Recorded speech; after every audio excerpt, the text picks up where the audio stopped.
Hello everyone, today we're going to be talking about driving shoes. Here in Driver's Therapy we do a lot of driving, so of course we would be having driving shoes on our feet. So first off, we're going to be talking about the pair that I've had for a year, 1 year anniversary right here, and we have a brand new pair. Now first off, I am not sponsored. It would be really cool if I was, but I am not.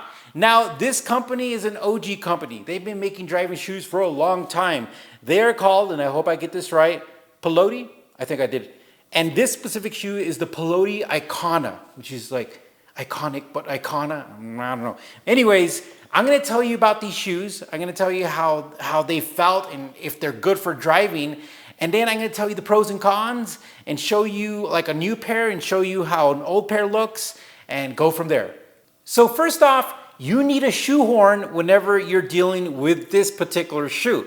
And the reason why is because these shoelaces have some type of like material that when you make a knot, that knot is not going anywhere. Even a single knot, like it's pretty tight. And it's a little bit of a pain in the butt to undo these shoes and redo them because they're really tight. So what I do is I make my knot and then I put my shoe in here and I use a shoehorn, and that's how I get my foot in and out. And I've tried to do it the regular way, the traditional way, where you undo your shoelaces, put your foot in there, and then, tie them up.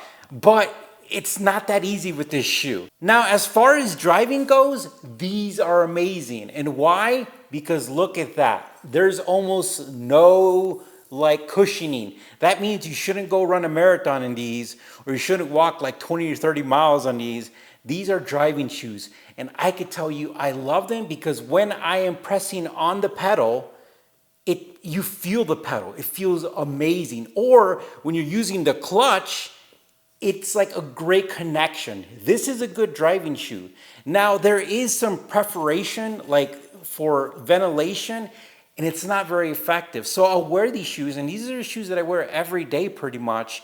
And both in the winter and summer, it gets pretty hot in here. So when you take your foot out, it's not like super sweating, but there's definitely some sweat and it's definitely some moisture in your sock. But I would say for driving, they accomplish their mission. And that's the thing, like if you go to a store and you look for a driving shoe, it's really hard because you might find a shoe that has like a very thin sole or very thin cushioning, but the shoe itself is gonna be bulky or it's designed for something else. So the fact that these were designed for driving really helps the entire goal to make sure that you could feel the pedal and that it feels tight and it feels good for driving. Now, let me know in the comments what shoes you're wearing when you're driving. Now, before I got this pair, I actually had these, and I love these. These are really cool. They kind of remind me of like some cool Japanese samurai gangster dude, and that's because I think it is like some Japanese design because it's like a tiger.